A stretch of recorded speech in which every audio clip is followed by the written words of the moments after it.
Start guys. আজকের আলোচ্য বিষয় হলো ode to the west wind. দেখো, ode to the west wind সব থেকে প্রথমে পড়তে হলে কয়েকটা বেসিক বিষয় বা সাধারণ বিষয় মাথায় রাখতে হবে। ওড মানে কি আগে জানতে হবে। ওড হলো একটা লম্বা চৌড়া কবিতা, যে কবিতা কোনো একটা ন্যাচারাল সাবজেক্টকে, কোনো পাখিকে বা কোনো ঝড়কে বা কোনো প্রাকৃতিক শক্তিকে বা কোনো প্রকৃতিকেও বা কোনো ঋতুকে এটাকে অ্যাড্রেসড করা যেতে পারে বা সেই ঋতুর মধ্যে বা প্রতি সমর্পিত করা যেতে পারে। So that is ode. তাহলে ode is a long narrative poem and it is addressed to some natural force, natural power, maybe west wind, maybe nightingale, maybe autumn আর মেবি এনি সিজন। তাহলে ওড কি? Ode হলো একটা লম্বা চৌড়া কবিতা, যে কবিতার মধ্যে আমরা দেখতে পাই যে পুরো কবিতাটা সমর্পিত করা হচ্ছে কোনো প্রাকৃতিক শক্তিকে বা কোনো পাখি সম্বন্ধে বলা হচ্ছে, কোনো প্রকৃতির শক্তি সম্বন্ধে বলা হচ্ছে। এইটা এখন ওড টু ওয়েস্ট উইন্ড যখন আমরা পড়বো, ওড মানে বুঝে গেলাম। এবং ওয়েস্ট উইন্ড কি? ওয়েস্ট উইন্ড মানে পশ্চিমা ঝড় বা পশ্চিমা বাতাস, সেটাকে ওয়েস্ট উইন্ড বলা হয়। পশ্চিমা ঝড় বা পশ্চিমা বাতাসকে আমরা ওয়েস্ট উইন্ড বলি। দেখো, ওয়েস্ট উইন্ড এমনই একটা ঝড় বা এমনই একটা বাতাস যা হয়তো আমরা ভারতবর্ষে থাকাকালীন ততটা হয়তো বুঝতে পারি না, কিন্তু এই ইংল্যান্ডের মানুষজনের কাছে এটা একটা ভয়ঙ্কর রকম ঝড় বা ভয়ঙ্কর রকম বাতাস, ওয়েস্ট উইন্ড। ওয়েস্ট উইন্ড দুই প্রকার হয় এদের কাছে।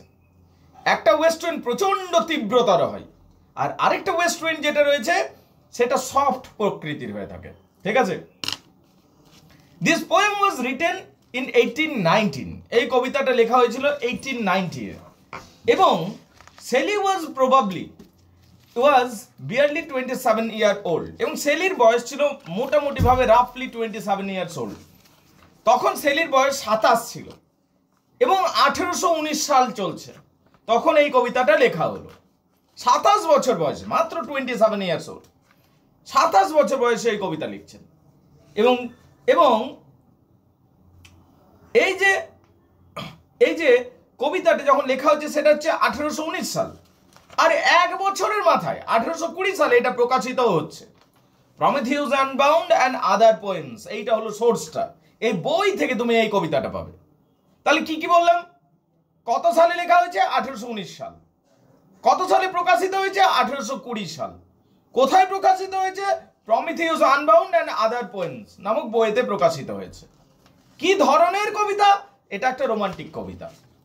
আর কি ধরনের কবিতা? স্ট্রাকচারালি যদি গঠনগত দিক থেকে দেখতে হয়, এটা একটা ওড।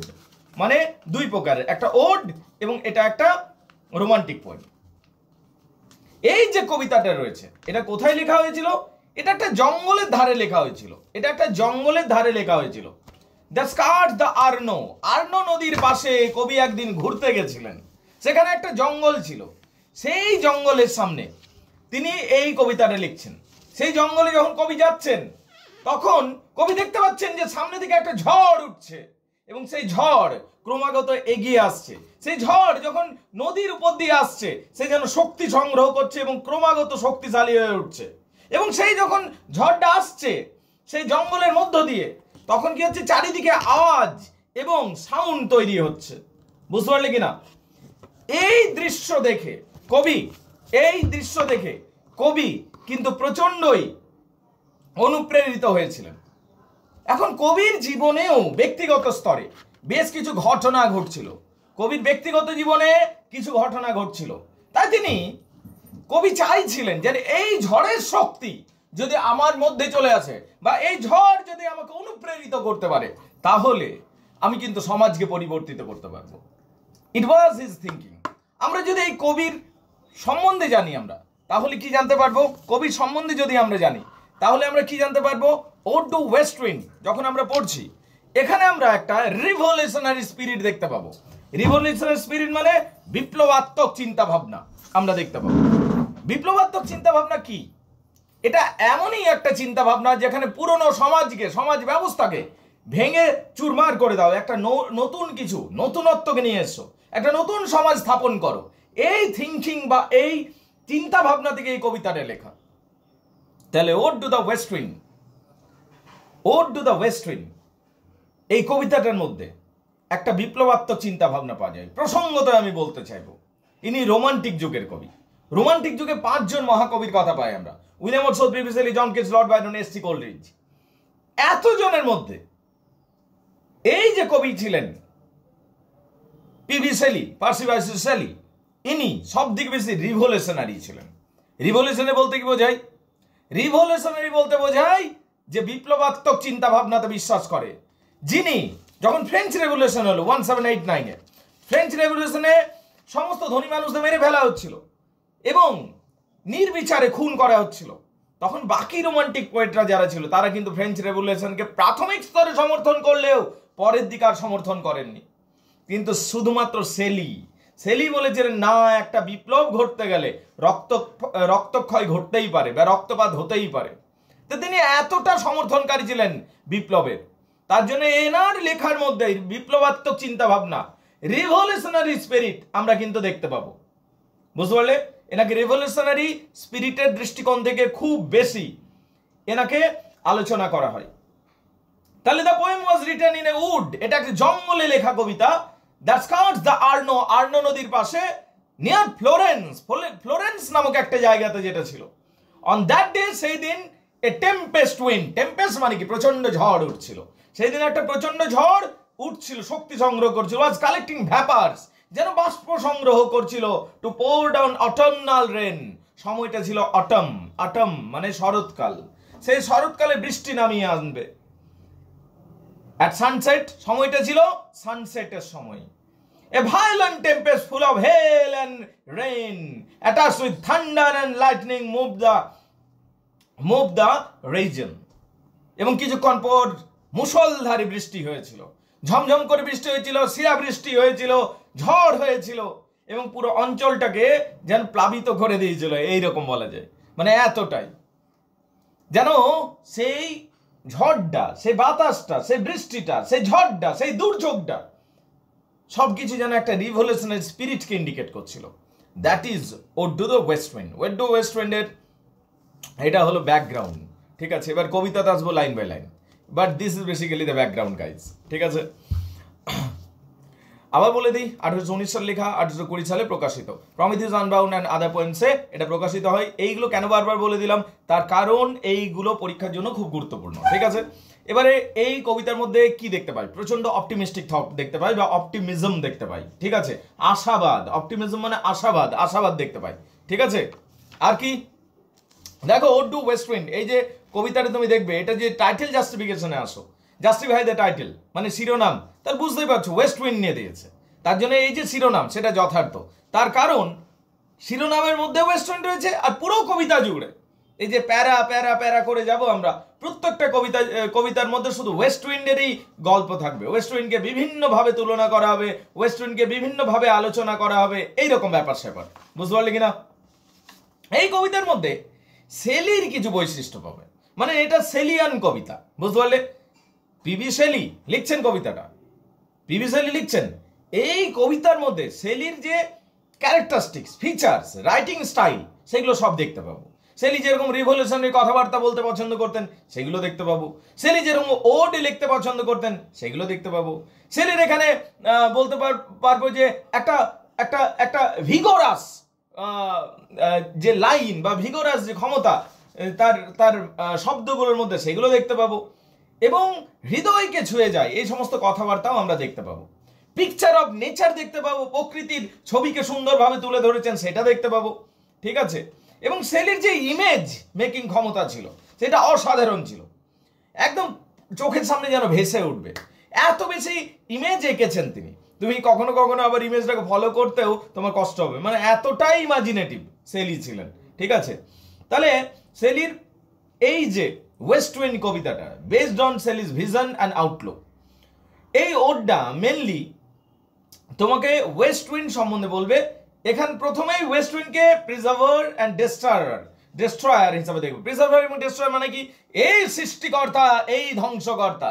যেমন হিন্দু মিথোলজিতে ব্রহ্মা বিষ্ণু মহেশ্বরের কনসেপ্ট পাই, হিন্দু মিথোলজিতে আমরা ব্রহ্মা বিষ্ণু মহেশ্বরের কনসেপ্ট পাই, ঠিক একই রকম ভাবে এখানে এই কবিতার মধ্যে ওড টু ওয়েস্ট উইন্ডে আমরা সেই একই রকম কনসেপ্ট, এই যেন স্রষ্টা, এই যেন ধ্বংসকর্তা, এই যেন ব্রহ্মা, এই যেন হচ্ছে মহেশ্বর, এই যেন হচ্ছে বিষ্ণু। তাহলে ব্রহ্মা বিষ্ণু মহেশ্বর, যেমন ব্রহ্মা সৃষ্টি করে, বিষ্ণু সেটাকে পালন করে এবং মহেশ্বর সেটাকে ধ্বংস করে। ঠিক সেই রকম ভাবে এখানে যেন আমরা দেখতে পাচ্ছি ওয়েস্ট উইন্ড কখনো ধ্বংসকারী হয়ে উঠেছে, ওয়েস্ট উইন্ড কখনো সৃষ্টিকর্তা হয়ে উঠেছে এবং ওয়েস্ট উইন্ড কখনো প্রিজার্ভ করছে। ঠিক হিন্দু মিথোলজিতে যেরকম কনসেপ্ট, বাইবেলে ওই রকম God the father, holy ghost এবং ডভের কনসেপ্ট রয়েছে, সে একই কনসেপ্ট এখানে যেন সেই জিনিসগুলোকেও ঘুরিয়ে ফিরিয়ে বলা হয়েছে।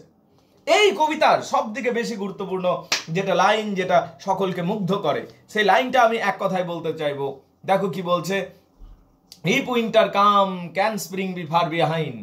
শেষ কবিতা, শেষ লাইন, এই কবিতার শেষ line, if winter comes can spring be far behind. যদি, ইফ মানে যদি, ইফ উইন্টার কাম, যদি জীবনে শীত আসে, শীতে কি হয়, ইংল্যান্ডের মানুষজন খুব কষ্ট পায়। শীত মানে এখানে দুঃখ, শীত মানে কি যন্ত্রণা, শীত মানে ডিপ্রেশন, শীত মানে কি, এখানে শীত মানে হচ্ছে অসহায় অবস্থা, শীত মানে হচ্ছে কষ্ট, শীত মানে হচ্ছে এখানে ল্যামেন্টেশন, সেপারেশন, এই জিনিসগুলো শীতকে ইন্ডিকেট করছে সামথিং নেগেটিভ, বুঝতে পারলে? তো সেটাই বলছে, ইফ উইন্টার কামস, যদি জীবনে দুঃখ, কষ্ট, যন্ত্রণা আসে, উইন্টার আসে, can spring be far behind. Spring, বসন্তকাল কি তাহলে আর বেশি দূরে থাকতে পারবে? মানে বসন্ত এবার কি রিপ্রেজেন্ট করে সেটাও জানতে হবে। বসন্তকাল কি রিপ্রেজেন্ট করছে? হ্যাপিনেস, হ্যাপিনেস, হ্যাপি মিটিং এবং কি অপরচুনিটি এবং গুড লাইফ, গোল্ডেন লাইফ, এইগুলো হচ্ছে স্প্রিং। তাহলে কি বলছি, winter comes can spring be far behind. যদি তোমার জীবনে শীত চলছে, বসন্ত আর কতই দেরি করবে, বসন্ত এবার আসবে। জীবনে যদি ঘোরতম অন্ধকার চলে এসছে, তাহলে কিছুক্ষণ পরেই ভোর হবে এবং আলোর আভাস আসবে। এই কথাগুলো আমরা এখানে দেখতে পাই শেলির কবিতার মধ্যে। অর্থাৎ এই কবিতার মধ্যে সম্পূর্ণ অপটিমিজম রয়েছে, ফুল অফ অপটিমিজম। অপটিমিজম মানে কি? আশাবাদ। অপটিমিজম মানে কি? আশাবাদ। আশাবাদ আমরা এখানে দেখতে পাই। অলরাইট, ওয়েল গাইজ, যারা ক্লাস করছে আমাকে একটু বলবে এখানে যদি কিছু গন্ডগোল রয়েছে বা তোমার কোন জায়গাটা বুঝতে পারলে না। এতক্ষণ ব্যাকগ্রাউন্ড আলোচনা করেছি, ব্যাকগ্রাউন্ড ভেরি ইম্পর্টেন্ট। ব্যাকগ্রাউন্ড যদি না বুঝতে পারো, কবিতা কিছু বুঝতে পারবে না, ঠিক আছে? So first of all, background is dam important guys. তোমাদের মধ্যে যে যে ব্যাকগ্রাউন্ডে কোথায় কি অসুবিধা আছে আমাকে বলতে পারো, সেগুলোকে একটু আলোচনা করে দেবো। ব্যাকগ্রাউন্ডে যদি কারো কিছু প্রশ্ন রয়েছে তারা আমাকে প্রশ্ন করতে পারো। একবার দেখে নাও ব্যাকগ্রাউন্ডটা বলো, তারপর আমি লাইন বাই লাইন আসছি। অলরাইট গাইজ, কামান কামান কামান কামান। বাই দ্য ওয়ে গাইজ, আমাদের এখন অনলাইনে ক্লাস হচ্ছে। তোমরা যদি আমাদের সাথে অনলাইনে জুড়তে চাইছো, ক্লাস করতে চাইছো, yes, you can join us. Calcutta ইউনিভার্সিটির যারা রয়েছো, Calcutta university, you can join us guys. SKB university, Sidhu Kanu Birsa university, you can join us guys. যারা চাকরির প্রস্তুতি নিচ্ছ তারাও আমাদের সাথে জয়েন করতে পারো। নাম্বার, আমি ফোন নাম্বারটা একবার শেয়ার করে দিচ্ছি। এখনই যেহেতু চলাকালীন আমি বিষয়টা রেকর্ডিং করছি, তাদের প্রশ্নের উত্তর দিতে হবে। একবার আমি তোমাদের ফোন নাম্বারটা শেয়ার করে দিই, 8926939467, 8926939467। So this is the phone number, WhatsApp number. তুমি যদি কন্ট্যাক্ট করতে চাইছো জুড়ে যেতে পারো। ওকে, ফাইন। চলো এবার লাইন বাই লাইন আসা যাক বিষয়টাকে, ঠিক আছে? দ্য পোয়েম ওয়াজ, দেখো দ্য পোয়েম শুরু হয়ে গেল, প্যারা 1, 1 নাম্বার স্ট্যান্ডা। ও ওয়াইল্ড ওয়েস্ট উইন্ড, যেমন সে পূজা করছে, হে দেবী, অমনি করে পূজা করছে, বুঝতে পারলি কিনা? ও ওয়াইল্ড ওয়েস্ট উইন্ড, হে তেজস্বী ওয়েস্ট উইন্ড। ওয়েস্ট উইন্ড মানে পশ্চিমা বাতাস। ওয়াইল্ড মানে কি? ওয়াইল্ড কথাটা দুটো ইন্টারপ্রিটেশন রয়েছে। ওয়াইল্ড মানে বন্য, আর ওয়াইল্ড মানে ভিগোরাস, শক্তিশালী। জঙ্গল থেকে আসছে হাওয়াটা, ঝড়টা, সেই জন্য জঙ্গলি বলছে। জঙ্গল থেকে এলেই জঙ্গলি, তো এটা বন্য বলা হচ্ছে, ঠিক আছে? আর কি, যেহেতু খুব শক্তিশালী সেই জন্য পাওয়ারফুল, ভিগোরাস বলা হচ্ছে। তাহলে ওয়াইল্ডের দুটো মানে, একটা হচ্ছে শক্তিশালী, একটা হচ্ছে বন্য।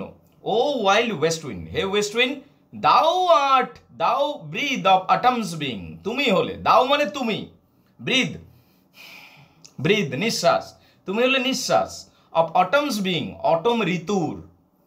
এ হে ওয়েস্ট উইন্ড, হে পশ্চিমা ঝড়, তুমি হলে অটম ঋতুর নিঃশ্বাস। প্রথম লাইন দেখে নাও, কার কি অসুবিধা আছে আমাকে বলো। First line, the very first line, কামান। প্রথম লাইন বলো, কার কি অসুবিধা আছে বলো। প্রথম লাইন, কামান। পজ করছি, বলো বলো বলো। ঠিক আছে, তাহলে পরিষ্কার হয়ে গেছে তোমাদের কাছে। ঠিক আছে, তাহলে ও ওয়াইল্ড ওয়েস্ট উইন্ড, হে শক্তিশালী পশ্চিমা বাতাস, দাও মানে তুমি, ব্রিথ হলে নিঃশ্বাস, অফ অটমস বিং অটম ঋতুর, দাও তুমি, ফ্রম হুজ আনসিন প্রেজেন্স তোমার অদৃশ্য উপস্থিতিতে, আনসিন মানে অদৃশ্য, প্রেজেন্স মানে উপস্থিতি, তোমার অদৃশ্য উপস্থিতিতে, দ্য লিভ ডেডস যে পাতাগুলো মৃত, যখন একটা ঝড় আসে কি হয়, মরে থাকা পাতাগুলো, পড়ে থাকা পাতাগুলো, শুকনো পাতাগুলো উড়িয়ে নিয়ে চলে যায়। তো ওটাই বলছে, দ্য লিভস ডেড,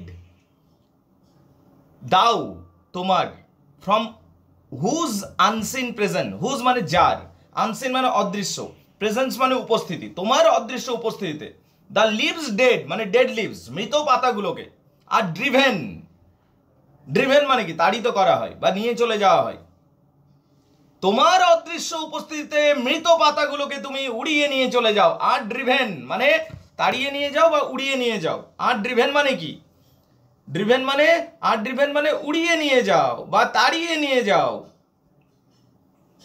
বুঝতে পারলে কি না? তাহলে তোমার অদৃশ্য উপস্থিতিতে হে হ্যাঁ যেটা বলছিলাম, সরি ফর দিস ইন্টারাপশন, বলছে দেখো আর ড্রিভেন, আর ড্রিভেন মানে হচ্ছে উড়িয়ে নিয়ে চলে যাওয়া বা ধরে নিয়ে চলে যাওয়া বলতে পারো, বা তাড়িয়ে নিয়ে যাওয়া, এইরকম ব্যাপারটা। তাহলে ও ওয়াইল্ড ওয়েস্ট উইন্ড, হে পশ্চিমা বাতাস, শক্তিশালী পশ্চিমা বাতাস, দাও ব্রিথ অফ অটমস উইং, তুমি হলে শরৎ ঋতুর নিঃশ্বাস, দাও ফ্রম হুজ আনসিন প্রেজেন্ট তোমার অদৃশ্য উপস্থিতিতে, দ্য লিভস ডেড মানে মৃত পাতাগুলো, মৃত পাতাগুলো, আর ড্রিভেন তাড়িত হয় বা উড়িয়ে নিয়ে যায়, লাইক দ্য গোস্ট, কিসের মতো, like the ghost from an enchanter fleeing, এখানে একটা তুলনা রয়েছে এবং এইখানে একটা সিমিলিও পাচ্ছি। লাইক কথা দুটো ভিন্ন জিনিসের মধ্যে যদি তুলনা হয় এবং মাঝখানটাতে যদি লাইক বা অ্যাজ কথাটি থাকে তখন তাকে সিমিলি বলা হয়। ঠিক আছে, তাহলে দুটো ভিন্ন জিনিসের মধ্যে তুলনা, মাঝে কিন্তু লাইক বা অ্যাজ থাকবে তখন তাকে সিমিলি বলা হবে, বুঝতে পারলে কিনা? এখানে দেখো মৃত পাতাগুলোকে ঝড়টা তুলি, মৃত পাতাগুলো পড়ে আছে, ঝড়টা সেটা গিয়ে টেনে হিচড়ে উড়িয়ে নিয়ে যাচ্ছে। এটা কি কিসের সাথে তুলনা করা হচ্ছে? যেন একটা ওঝা এসেছে এবং সেই ওঝাটা সমস্ত ভূতগুলোকে উড়িয়ে নিয়ে যাচ্ছে, সেইটার সাথে তুলনা করা হচ্ছে। তাহলে দেখো লাইক মানে মতো, লাইক মানে পছন্দ হয়, লাইক মানে মতো, এখানে পছন্দ হবে না, লাইক মানে মতো। কিসের মতো? তুমি পাতাগুলোকে উড়িয়ে নিয়ে যাচ্ছ, কিসের মতো? লাইক গোস্ট, ভূতেদের মতো, ফ্রম অ্যান এনচ্যান্টাস ফ্লিং, যেভাবে একটা এনচ্যান্টার মানে হচ্ছে ওঝা, যে ভূত ঝাড়ে, সেই ওঝার উপস্থিতিতে ভূত গেলা পালাতে শুরু করে, উড়তে শুরু করে, ঠিক সেই রকম ভাবে তুমি পাতাগুলোকে উড়িয়ে নিয়ে যেতে শুরু করেছো। ইয়েলো অ্যান্ড, আচ্ছা এই পর্যন্ত দেখে নাও কার কিছু অসুবিধা? কমান এই পর্যন্ত দেখে নাও কারো কিছু অসুবিধা আমাকে একটু বলো। কমান কমান কমান কমান, আমি পজ করছি, বলো। তারপরের অংশে তাহলে আসছি। হ্যাঁ, ইয়েলো অ্যান্ড ব্ল্যাক অ্যান্ড পেল অ্যান্ড হেকটিক রেড, হলুদ রঙের, কালো রঙের, ফ্যাকাশে রঙের এবং লাল রঙের। পাতাগুলো কি কি রঙের দেখো, পাতাগুলো আবার এত ধরনের, পাতাগুলো কি কি ধরনের দেখো, হলুদ রঙের পাতা, কালো রঙের পাতা, ফ্যাকাশে রঙের পাতা এবং লাল রঙের পাতা, এত ধরনের সব বিভিন্ন পাতা রয়েছে। এই যে চারটা রং বললো, এগুলো শুধু পাতার রং নয়, কিন্তু এগুলো মানব প্রজাতির রং। চার রঙের স্কিন কালার থাকে মানুষের। হ্যাঁ, কি কি চার রং? ইয়েস, চার রং কি কি? একটা হচ্ছে সাদা, হোয়াইট পিপল, যেটা এখানে পেল বলেছে। একটা হচ্ছে কালো, কালো ব্ল্যাক, যারা নিগ্রোইড হয়, তাহলে হোয়াইট ইজ নিগ্রোইজ, ঠিক আছে। আরেকটা হচ্ছে দেখবে হেকটিক রেড দিয়েছে, রেড ইন্ডিয়ান হয়। তুমি যদি অস্ট্রেলিয়াতে যাও বা আমেরিকার আদিবাসী যারা রয়েছে তাদের গায়ের রং কিন্তু রেড, বুঝতে পারলে, রেড ইন্ডিয়ান হয় এবং কি তাদেরকে হেকটিক রেড বলা হচ্ছে। আর ইয়েলো এই এশিয়ার লোকেদের হলুদ রঙের, আমরা যখন ছবি আঁকি মানুষের ছবি হলুদ রঙের গায়ের রং দিয়ে দিই, তাহলে মানুষের গায়ের রঙগুলোকে এখানে যেন ইন্ডিকেট করা হয়েছে, yellow, black, pale and hectic red, বিভিন্ন রঙের পাতাগুলোকে উল্লেখ করা হচ্ছে এখানে। পেস্টিলাইন স্ট্রাইকেন্স মাল্টিটিউড, খুব important phrase, pestilence stricken multitude. What do you mean by pestilence stricken multitude? এই কথাটার মানে কি? পেস্টিলাইন স্ট্রাইকেন মাল্টিটিউড, পেস্টিলাইন মানে হচ্ছে বিভিন্ন রোগে রোগগ্রস্ত, স্ট্রাইকেন আঘাত পেয়ে গেছে, পেস্টিলাইন মানে রোগ, আঘাত পাওয়া, স্ট্রাইকেন, মাল্টিটিউড মানে বিভিন্ন, পেস্টিলাইন মানে রোগ, স্ট্রাইকেন মানে আঘাত পাওয়া, মাল্টিটিউড মানে বিভিন্ন। তাহলে এক কথায় কি দাঁড়ালো? বিভিন্ন রোগে রোগগ্রস্ত। তাহলে এখানে বিভিন্ন যে পাতাগুলো রয়েছে, হলুদ রঙের, কালো রঙের, ফ্যাকাশে রঙের, লাল রঙের, সমস্ত পাতাগুলো যেমন বিভিন্ন রোগে রোগগ্রস্ত, যেন সমস্ত মনুষ্য প্রজাতি বিভিন্ন রোগে রোগগ্রস্ত, সেই জন্য বলেছে পেস্টিলাইন স্ট্রাইকেন্স মাল্টিটিউড। ও দাও ও তুমি। আচ্ছা, মাল্টিটিউড পর্যন্ত ক্লিয়ার? মাল্টিটিউড পর্যন্ত ক্লিয়ার? এ পর্যন্ত পরিষ্কার? কামান গাইস, আরে বলো। তাহলে এইটুকু পরিষ্কার, পরের অংশে আসি। ও দাও ও তুমি। দাও মানে তুমি, যতবার দাও বলে দাও, দি, দাইন, এই জাতীয় কথা থাকবে। এগুলো আসলে ওল্ড ইংলিশ, ঠিক আছে? সেই শেক্সপিয়ারের যুগে ইউজ হতো, ঠিক আছে? আজকে ইউজ হয় না এগুলো দাওয়ের জায়গায় ইউ চলে এসছে আজকের দিনে। দাও, দি, দাইন, এই যত শব্দ পারো ওইগুলো এখন আর ইউজ হয় না, ঠিক আছে? তাহলে ও দাও ও তুমি। হু চ্যারিয়টেস মানে রথে করে নিয়ে যাচ্ছে, তুমি রথ চালিয়ে নিয়ে যাচ্ছে, এটা চ্যারিয়টেড। কারণ রথের ইংরাজি হচ্ছে চ্যারিয়ট। তাহলে হু চ্যারিয়টেস্ট, যে রথে করে নিয়ে যায়, to their dark wintry bed, তাদের অন্ধকার শীতের বিছানাতে নিয়ে যায়। তাহলে দেখো, দাও ও দাও পেস্টিলাইন স্ট্রাইকেন্স মাল্টিটিউড, তাহলে কি ও দাও ও তুমি হলো হু চ্যারিয়টেস, তুমি তাদেরকে রথে করে নিয়ে যাও। চ্যারিয়টেস মানে রথে করে নিয়ে যাও, ঠিক আছে? তুমি তাদেরকে রথে করে নিয়ে, কাদিকে রথে করে নিয়ে যাও? এই পাতাগুলোকে, বীজগুলোকে তাদেরকে উড়িয়ে নিয়ে যাচ্ছ, তখন ওটাকে তুলনা করা হচ্ছে, যা কম্পেয়ার করা হচ্ছে, কল্পনা করা হচ্ছে যেন রথে করে নিয়ে যাচ্ছে ঝড়টা এদিকে। ও দাও ও তুমি তাদেরকে রথে করে নিয়ে যাচ্ছ, to their dark wintry bed, তাদের অন্ধকার শীত ঘুমের বিছানায়, তাদেরকে অন্ধকার শীত ঘুমের বিছানায় তুমি নিয়ে যাচ্ছ, তাই না? কারণ কি, আমরা যদি ঋতুচক্রও দেখি, অটমের পরেই কিন্তু শীতটা আসবে, ঠিক আছে? তাহলে এই যে শীতটা আসছে, তার জন্য কি করছে, তার আগে ভাগে এরা এই ঝড়, প্রকৃতি এমন একটা ডিজাইন বানিয়েছে, অ্যাবসলিউটলি ফ্যান্টাস্টিক ডিজাইন, বুঝতে পারলি কিনা? এখানে কি হয়, ঋতুচক্র যাতে ক্রমাগত প্রকৃতির সাথে তাল মিলিয়ে চলতে পারে, সবকিছু একইভাবে একটা প্রপার অ্যালগরিদমে চলে, বুঝতে পারলে সবকিছু। তো সেই জন্য কি হচ্ছে, একে কল্পনা করা হচ্ছে যে ঝড়টা যেন পাতাগুলোকে, বীজগুলোকে সব উড়িয়ে নিয়ে যাচ্ছে এবং কবরে ফেলে দেবে, মানে মাটির নিচে ফেলে দেবে, যেটাকে ডার্ক উইন্ট্রি বেড বলা হচ্ছে।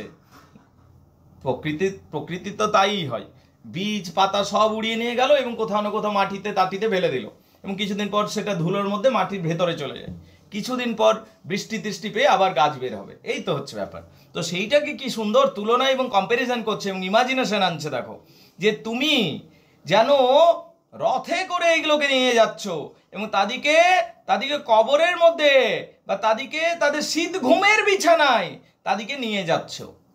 দা উইংড সিড, এই বীজগুলো এখন উড়ছে তোমার প্রভাবে এসে। বীজগুলো শুধু পাতা উঠছে না, পাতার সাথে বীজগুলো উঠছে।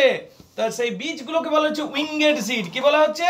Winked seed. উইংড উড়তে থাকা, সিড বীজ, ঠিক আছে? তাহলে উইংড সিড, যে পাতাগুলোকে তুমি নিয়ে গেছিলে তার সাথে বীজগুলো রয়েছে, সেই বীজগুলো তোমার শক্তির সাথে উঠছে, সেই জন্য বীজগুলোকে শুধু সিড না বলে উইংড সিড বলা হচ্ছে, বুঝতে পারলে কিনা? তাহলে কি বলছে, তাহলে তুমি নিয়ে যাচ্ছ এদিকে কোথায়? শীত ঘুমের বিছানায়। দ্য উইংড সিড, এই উড়তে থাকা বীজগুলোকে নিয়ে যাচ্ছ। Where they lie cold and low, যেখানে ওই শীত ঘুমের বিছানাতে তারা শুয়ে থাকবে, শীতল ভাবে শুয়ে থাকবে। তারা কিভাবে শুয়ে থাকবে? শীতল ভাবে, নিস্তব্ধতার সাথে শুয়ে থাকবে। অ্যান্ড লো, মাটির নিচে শুয়ে থাকবে। তাহলে এই উইংড সিডগুলো, এই বীজগুলো, এই পাখা দেওয়া বীজগুলো, দে লাই কোল্ড, তারা শুয়ে থাকবে। দে বীজগুলো দে লাই, তারা শুয়ে থাকবে। লাই মানে শুয়ে থাকা। কোল্ড অ্যান্ড লো, কোল্ড মানে শীতল ভাবে, অ্যান্ড লো মানে মাটির নিচে এরা শুয়ে থাকবে। ইচ লাইক কর্পস, প্রত্যেকটা বীজই হচ্ছে কর্পসের মতো, মৃতদেহের মতো। প্রত্যেকটা বীজ হচ্ছে মৃতদেহের মতো। ইচ লাইক কর্পস, প্রত্যেকটা বীজ হলো মৃতদেহের মতো। ইচ লাইক এ কর্পস, প্রত্যেকটা বীজকে মৃতদেহের সাথে তুলনা করা হচ্ছে, যে মৃতদেহগুলোকে কবরের ভেতর নিয়ে যাওয়া হচ্ছে। ঝড়টা যখন উড়ছে, পাতা নিয়ে যাচ্ছে, পাতার সাথে বীজও নিয়ে যাচ্ছে। কবি কল্পনা করছে ওই বীজগুলো উড়ে যাচ্ছে, সেই জন্য উইংড সিড বলা হচ্ছে। এবং কবি বলছেন যে ওই বীজগুলোকে ওয়েস্ট উইন্ড কোনো না কোনো শীত ঘুমের বিছানাতে রাখবে, মানে মাটিতে ফেলে দেবে, এবং সে দীর্ঘদিন ঘুমিয়ে থাকবে, তারপরে সে জেগে উঠবে। তো যতক্ষণ সে ঘুমিয়ে আছে, যেন তাকে তুলনা করা হচ্ছে যে সে যেন কবরের ভিতরে রয়েছে, এটাই বলছে। দেখো, ইচ লাইক কর্পস, প্রত্যেকটাই মৃতদেহের মতো। উইদিন ইটস গ্রেভ, নিজের কবরে, গ্রেভ মানে কবর, কর্পস মানে মৃতদেহ। প্রত্যেকটা বীজ মৃতদেহের মতো, উইদিন ইটস গ্রেভ, নিজের কবরের মধ্যে শুয়ে থাকবে আনটিল, আনটিল মানে পর্যন্ত, কতদিন না পর্যন্ত, until thine as your sister, তোমারই নীল রঙের বোন, নীলাভ বোন, as your sister. As your sister ব্যাপারটা বোঝো। আমি প্রথমেই বলেছিলাম আলোচনা শুরুতে যে ওয়েস্ট ইন্ডিয়ার দুটো রূপ আছে, একটা ভয়ঙ্কর রূপ যেটা অটমে আসে, যে সব কিছু তছনছ করে দেয়, আরেকটা ওয়েস্ট উইন্ড আছে যেটা খুব মৃদু এবং উপভোগ্য, সেটা স্প্রিংয়ে আসে, বুঝতে পারলে কিনা। বলছে এই বীজগুলো কবরের মধ্যে ঘুমিয়ে থাকবে কতদিন পর্যন্ত, যতদিন না তোমার আরেকজন বোন, your sister, thine as your, thine মানে ইয়োর, অ্যাজ ইউর সিস্টার না ব্লু কালারের বোন, ঠিক আছে, আর স্প্রিং শ্যাল ব্লো, আসবে যতক্ষণ না তোমার নীল রঙের নীলাভ বোন আসে, এবং শ্যাল ব্লো এসে বাজাবে। ব্লো মানে কি, বাঁশি বাজাচ্ছ, I am blowing the flute, বুঝতে পার, ব্লো মানে বাজানো, এসে পর বাজাবে। আর ক্ল্যারিয়ন, ক্ল্যারিয়ন বাজাবে, ক্ল্যারিয়ন মানে বাঁশি, ফ্লুট ক্ল্যারিয়ন, যদি একটু পার্থক্য আছে, কিন্তু ক্ল্যারিয়ন মানে বাঁশি, এক কথায় ধরো, সে এসে তার ক্ল্যারিয়ন বাজাবে, তার ভোঁপুটা বাজাবে। তাহলে এই বীজগুলো সব মৃতদেহের মতো কবরের মধ্যে শুয়ে থাকবে ততদিন পর্যন্ত যতদিন না তোমার নীলাভ বোন আসে এবং বাঁশি বাজায়, তার বাঁশির আওয়াজ শুনে এরা সবাই আবার জেগে উঠবে। শ্যাল ব্লো হার ক্ল্যারিয়ন, তাহলে কি তোমার নীলাভ বোন মানে ওয়েস্ট উইন্ডের এই দুটো রূপ, একটা অটমে আসে, একটা স্প্রিংয়ে আসে। যে অটম আসে সে শক্তিশালী, ভয়ঙ্কর, তছনছ করে, ধ্বংস করে দেয় সব, আর তারই বোন হলো নীলাভ রঙের আকাশ, নীলাভ রঙের প্রকৃতিতে এবং স্প্রিং ঋতুতে একটা মৃদুমন্দ বাতাস বয়, সেও কিন্তু ওয়েস্ট উইন্ড, কিন্তু সে কিন্তু মৃদুমন্দ ওয়েস্ট উইন্ড, তাকে কিন্তু তার বোন হিসাবে কম্পেয়ার করা হয়েছে এখানে। তাহলে সেই সেই সেই স্প্রিং স্প্রিং ঋতুর বসন্তকালেরও সেই তো তোমার বোন আসবে, শ্যাল ব্লো হার ক্ল্যারিয়ন, এবং নিজের বাঁশিটা বাজাবে ওভার দ্য ড্রিমিং আর্থ, স্বপ্নালু পৃথিবীর উপর। কেন স্বপ্নালু পৃথিবী বললো, ড্রিমিং আর্থ কেন বললো, তার কারণ এই পৃথিবী স্বপ্নের মধ্যে রয়েছে, যেন সবাই ঘুমাচ্ছে, বীজগুলো ঘুমাচ্ছে, এবং এই স্বপ্নালু পৃথিবীতে এসে সে নিজের বাঁশিটা বাজাবে, এবং কি হবে তখন, ইচ লাইক কপস, তখন সবাই জেগে উঠবে মৃতদেহের মতো, ইচ লাইক কপস, কপস মানে মৃতদেহ, সবাই মৃতদেহের মতো, each like a corpse within its grave, নিজের কবর ভেঙে উঠে আসবে। Thine azure sisters of the spring shall blow, যখন তোমার ছোট বোন তার বাঁশি বাজাবে, হার ক্ল্যারিয়নটা বাজাবে ওভার দ্য ড্রিমিং আর্থ, এই স্বপ্নালু পৃথিবীর উপর, and fill with living hues and odor and feel driving sweet birds and like the frogs and feed to them, ওটা ব্র্যাকেটে আছে কিন্তু, হ্যাঁ, এটাকে তুলনা করা হয়েছে যেভাবে হয়তো ভেড়াগুলোকে চড়তে নিয়ে যাওয়া হয় কোনো একটা সুন্দর ময়দানে, ঠিক সেই রকম, ঠিক আছে, সুইট বার্ডসগুলো এবং ফ্লক্সগুলো আস্তে আস্তে জেগে উঠবে সেই সময়টাতে, এইটা বলা হচ্ছে। তো ওটা ব্র্যাকেটে আছে, ওই অংশটা কম গুরুত্বপূর্ণ। তারপরের অংশে দেখো, উইথ লিভিং হিউ, এবং সব কিছু পরিপূর্ণ করে দেবে, তোমার ছোট বোন আসবে, বাঁশি বাজাবে, সব কিছুকে পরিপূর্ণ করে দেবে জীবন্ত রং দিয়ে, হিউ মানে রং, অ্যান্ড ওডিওর মানে সুগন্ধ দিয়ে, প্লেন অ্যান্ড হিল, সমতল ভূমি এবং হিল পাহাড়ি অঞ্চল, সব কিছুই রঙিন হয়ে উঠবে এবং সুগন্ধিত হয়ে উঠবে।